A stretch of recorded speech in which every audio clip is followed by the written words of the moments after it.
কোন মহিলা যদি কোরবানির দিনে কোরবানির পশুটাকে জানালার ফাঁক দিয়ে তাকায়া তাকায়া দেখে আর ইসমাইলের কথা ভাবে, আমি আমার ওই মাদেরকে বলবো, মা হাজেরা সন্তানদের সাজাইয়া স্বামীর হাতে জবাই দিতে দিছে, আর তোমার স্বামীর হাতে যখন পশুটা জবাই দিয়ে তেল মালিশ করে দিবা, এই পশুটাই দিয়া বলবে, ও জাতির পিতা ইব্রাহিম, সুন্নাত আবিকুম ইব্রাহিম, তোমার সুন্নাত আদায় করতে যাই মহিলাই গরুটারে খৈল ভুসি খাওয়াইছে, এই মহিলা গরম পানি করে দিয়ে আদর করে দিছে, এই মহিলা দারোয়ানকে বলছে, গেটম্যানকে বলছে গরুটারে সুন্দর করে গোসল করা। মনে রাখো গো মা, এই জন্যই দেখবেন গরু কিনবেন আপনি,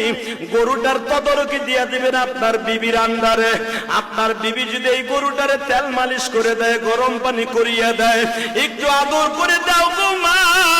ইসমাইলের গাড়িতে তুমি জান্নাতে যাইবা। এই জন্য গরু কিনা বাড়ির সামনে ঝুলাইয়া রাখবেন, বাড়ির সামনে বাইন্দা রাখবেন, আপনি নিজের হাতে আদর করবেন, এটারে শ্যাম্পু দিয়ে গোসল করাবেন,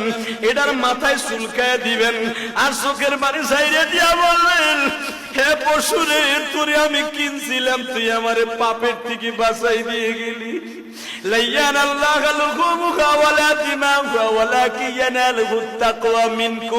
আমার আল্লাহ কোরআনে বলে, আমি গোশত হাড্ডি মাংস কিছুই খাই না রে বান্দা, আমি তোর অন্তরের দিকে তাকাই, পশুর দিকে তাকায় যখন তোর চোখের পানি পড়ে, তোর পশুটা তো আইসা আমার কাছে বলবে, মালিক রে,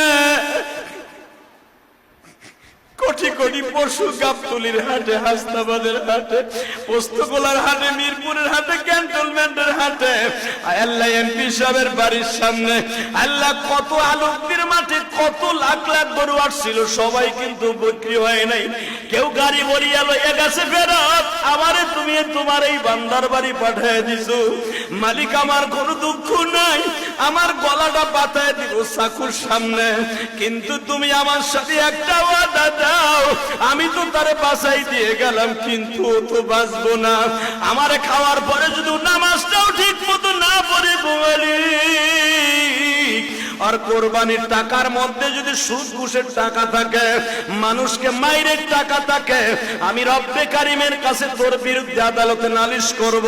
আল্লাহ আমারে হারাম টাকা দিয়া কিনিয়া কোরবানি ওয়াজিব আদায় করতে চায়, মালিকরে জাহান্নামে না দিয়া পর্যন্ত ইয়া লাইতানি কুনতু তুরাবা,